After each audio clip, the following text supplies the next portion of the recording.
Today's video I'm going to look at brushes for beginners and what you can actually do with those brushes. So for today I'm going to be using the Student pad by Stratford. It's £140 and it's cold press. I want to show you just what these brushes can do as a beginner, but not necessarily dictating what kind of brush you actually have to use for watercolour. So we're mainly going to look at watercolour brushes and what you can actually get out of them. So I'm going to start with the traditional round brush. You'll have seen this in everybody's kit. Now, I'm not going to lie, I have hundreds and hundreds of brushes for all types of painting. And all of those brushes have a different job. Watercolour's no different. Each brush has a different type of head and it does a different job. So I'm going to take you through that today. So as you can see, this is a very large round brush, and it's really important as a beginner that when you buy your brushes, they are not bent and have hairs sticking out of them. They should snap back to a very good point. Now I appreciate for most beginners you'd be very worried about using a brush this big, but realistically it is the kind of brush that you do want in your kit. It covers a lot of ground, it picks up a lot of water, and it comes back to a point, which is really good. So I'm just going to load this with some paint so we can see what kind of marks we can get out of this.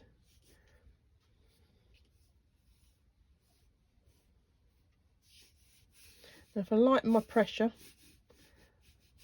I can start to get much finer marks. I can also get a relatively straight line if I use my hand on its side and use the side of the brush. They'll also do lovely dots, as you can see.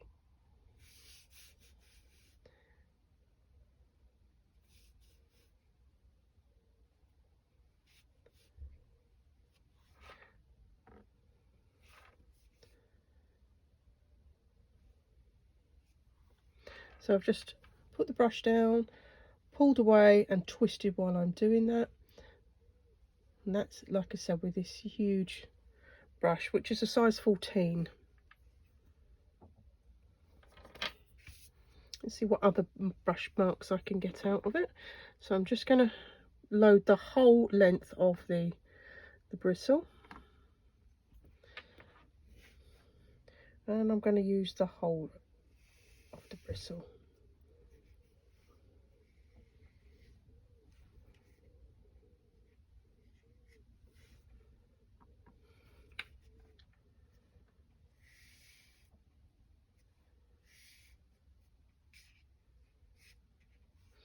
So there you can see, large brush, doing quite a good job. Let's do that again, press down on the side.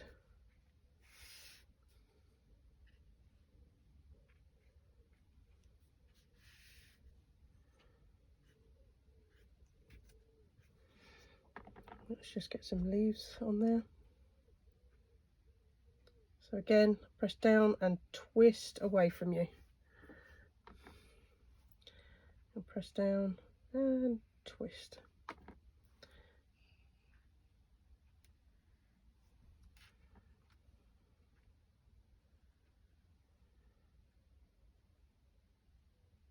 Now you can twist in either direction, regardless of whether you're left-handed or right-handed.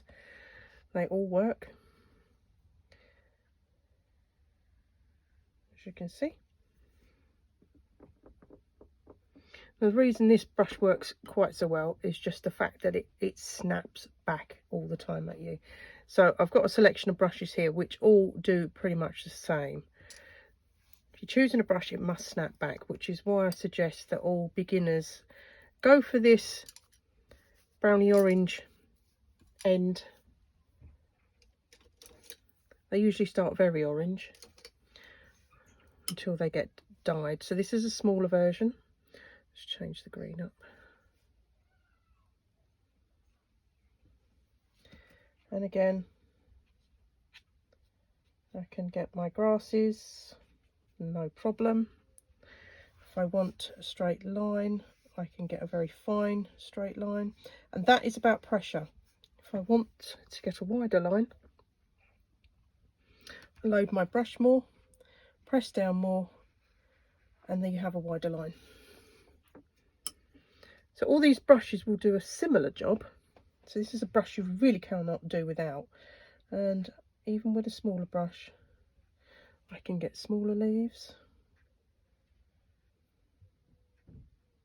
just by twisting. And again, dots are no problem.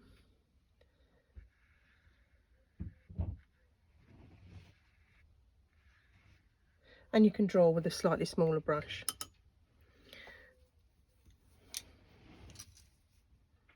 So that's 2 with synthetic bristles that snap back really, really well. So you can see there's quite a range you can do. And like I said, you can actually draw with a slightly smaller one. I mean, you can draw with a bigger one, but the smaller one obviously makes it a lot easier.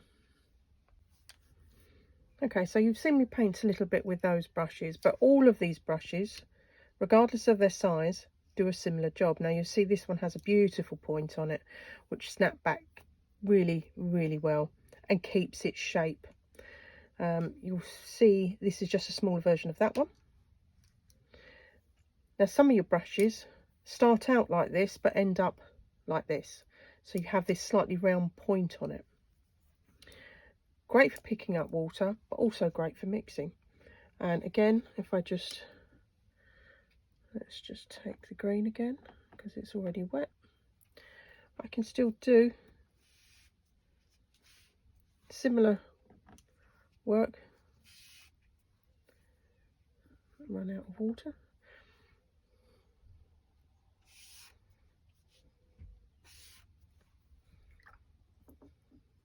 Now, because it hasn't got so much of a point on this one, if I try to do some of the other marks that I do, sometimes the points aren't quite as good as they should be. And sometimes it works really well.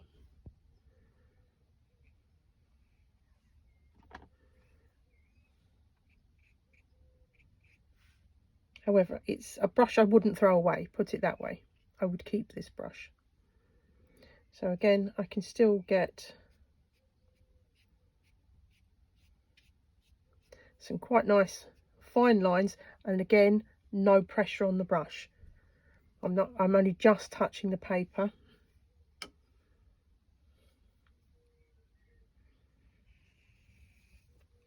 And again, it's got really good coverage as well. No matter how many times I go over it, I've got the same mark going over it.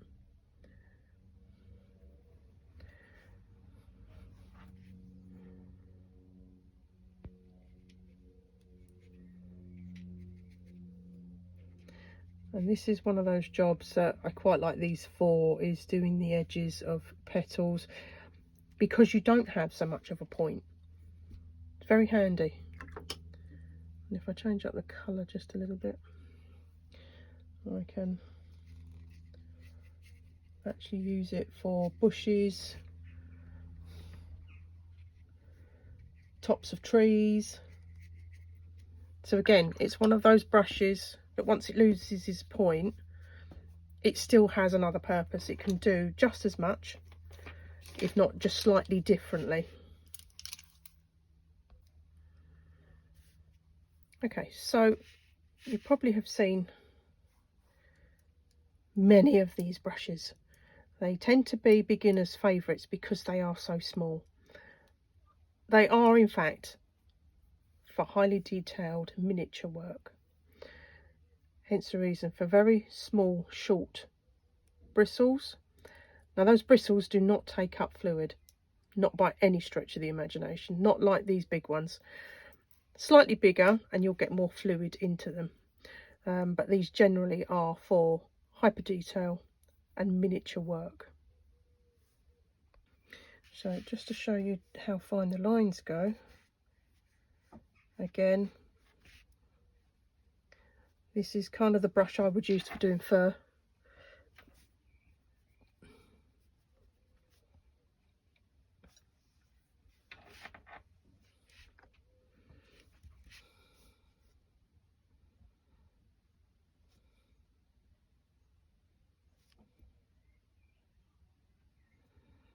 So this time I'm not twisting the brush, I'm just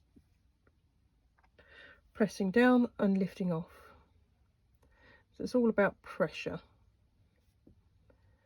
So again, you can see you can get some really lovely marks even with a little brush, but genuinely they are for detail. And you should be able to write your name with these.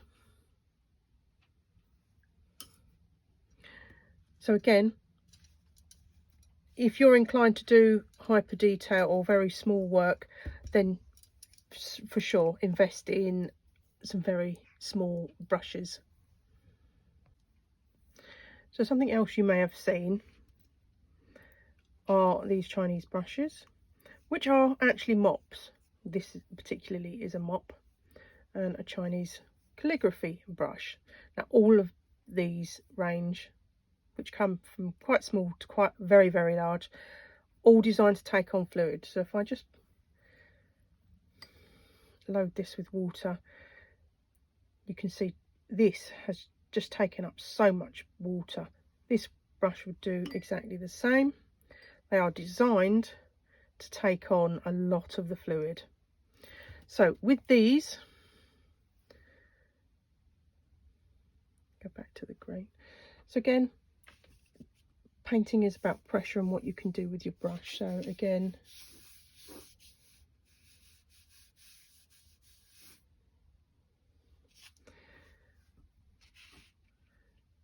these brushes come back to a beautiful, beautiful point. So again,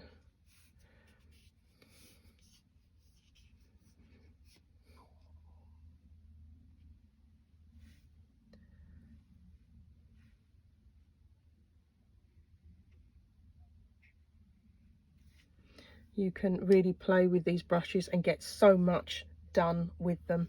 And if I just show you something else that these brushes are hugely great with, if I just put a line there, if I clean the brush off and just use plain water, I've got enough water that I can actually blend away the edges and let that paint flow, and I get these beautiful soft edges. Now again, that's a brush that needs a little bit more time and effort to learn to use, as does that one, but certainly worth having in your repertoire. Another brush, it's not quite, well, it is round, but it's a lot longer. Now this is a rigger. This has a very fine, long bristle on it, originally designed for painting rigging on the very big boat paintings that you got in the 1800s.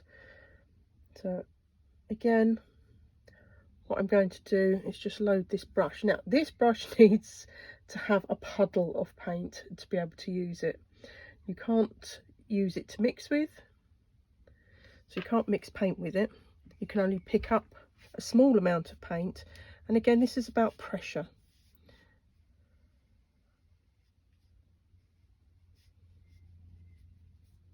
So I use this for my trees, my branches.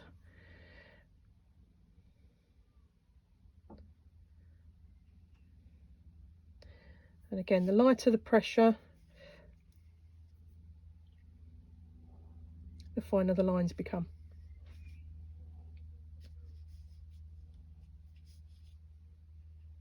So this is one of those brushes I never go anywhere without. I always have this brush available to me, so I can do that a little bit thicker.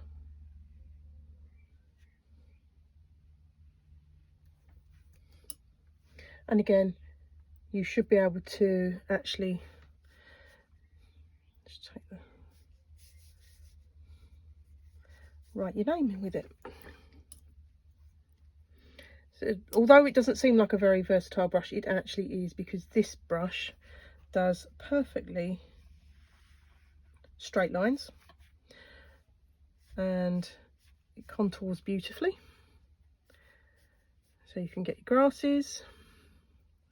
If you load properly and just use, let's elongate that a little bit more.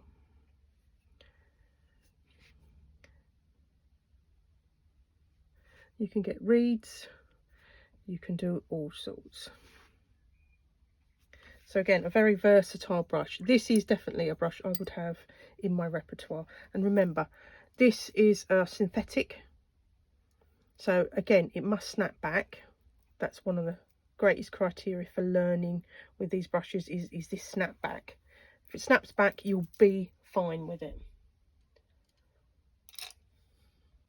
So the next brush I want to show you is the 1-inch flat.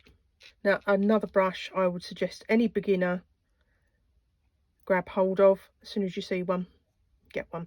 Now, I use this more often than not to actually put water down, because of it having a 1-inch wide.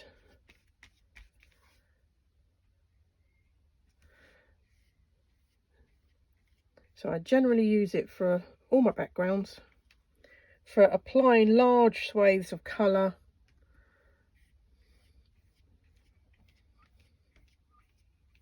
But that's not all this brush can do. Everything that you saw with the round brush, this brush can also do. So let's have a different colour, shall we? Let's have some red. So I've loaded this with some red. So again, just using this on its side, you can get some good marks that are quite spontaneous. You can actually, if you tip this on its edge, get quite a lovely sharp edge. Slightly tip it down, you get a slightly wider mark. And obviously, full on its side, you get a very wide mark. Now, I didn't load that brush properly, so it again broke in the middle. And again, what I'm going to do is to put the brush down, push, and then twist back. Quite an amazing brush this. I love this brush. Twist, then twist off. And you can do it the other way if that's the way you feel comfortable. Twist as you come down, and there you have leaf. Very, very easy. And again, if I double load this so it's loaded back and front, I can do exactly the same as I did with the bamboo. Press it down on its side.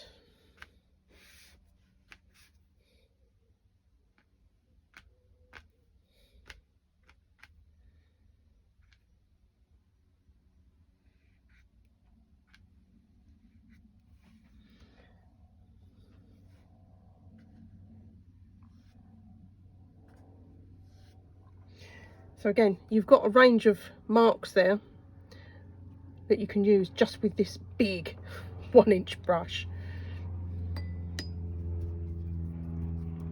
And certainly if you wanted to reduce the amount of brushes rather than having a brush for every single job, this one is a must. If you're going to use this as a wash brush as well, it will double up as for a great many things. So again, use a synthetic if you're a beginner until you get used to the repertoire that it has. While we're talking about wash brushes, you may well have seen brushes like this. This would probably be the standard wash mop for most watercolour painting. All of these are real hair. You won't get these in a synthetic. These are normally goat hair, and they are again going to take up a vast quantity of water because that's what they're designed for. So again, if I wet this brush, it becomes quite heavy because of the amount of water that is now in this brush. So you can see if I start pulling on the hairs, they actually stay and don't snap back quite as well as a synthetic brush does. But this is designed for water, and a lot of it, and quite a lot of paint. So I've just used that as picked paint up with it. Now I generally wouldn't have done, but you can. There is nothing stopping you from using it to add paint. It does a very good job. It just takes so much fluid and pigment. These are no different. This I always use to put water down, which you'll have seen in my other videos. Again, this one, I love this brush. Let's just use the gamboge. So again, I love this brush, and quite often do paint with it, because I can get these fluffy edges with it. Let's just change to the green so you can see. It's much more natural, I think, to paint with this brush. But again, it doesn't mean it can't do a hell of a lot. So again, if I squeeze it down, double load it, and again, no pressure, I can get a beautiful thin line. And again,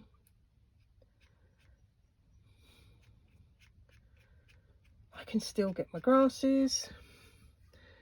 So just add a little extra water to that, pick up some extra. I can widen them.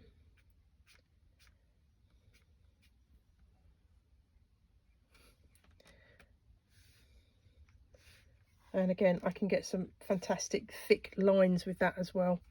So again, quite a versatile brush, but not necessary if you're just beginning. The big flat brush that I showed you before, this one does pretty much what that does, only this one takes up a lot more water. But while you're learning, definitely get one of these. So during my time teaching, I have had a great many students turn up for their very first lesson with these. So these are actually hog hair. They're a bristle that is natural. They are actually off of a hog. And these are actually for heavy body paints. So that's your oil paints and your acrylic paints and anything with a great deal of texture that you would use. Not ideally designed for watercolour, although I have found a few uses for them. So if you have them, don't get rid of them, just put them to one side, and I'll show you in another video what you can do with these. What you will find though is a great many of us have these. So there are flats and there are brights. Many of them are just squared off, so they are flat. Now these are very cheap, and this one is actually got some mixed hair in it, so real hair, but this is nylon, and there is no reason why you shouldn't use nylon to begin with. Now I use this for lifting, and I'm going to show you how I do that in a minute. So the other brush that I would actually have is a very old nylon brush. Now this I use for no other reason other than for mixing paint, and I don't use any other brush. So in each kit that I have of paint, they each have their own mixing brush. And the reason for that is because you will get to understand how much water you're taking up with just this bristle, which means you will get to understand the ratio of water to pigment, and that is really important for a beginner. So for a beginner, I always suggest a big flat 1 inch.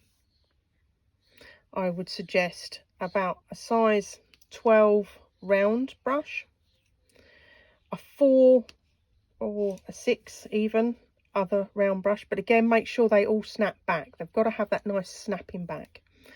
A rigger for definite, a size 1 or a size 2, at least a size 1 detail brush, and a small flat brush. That literally is all a beginner needs.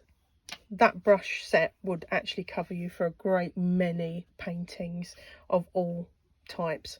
So keep it simple is what I say, and you don't have to spend lots and lots of money. This is one of the cheapest brushes I've ever found. Keep it cheap with these nylon tips to start with. Once you've learned how to use them, then progress to the better quality brushes.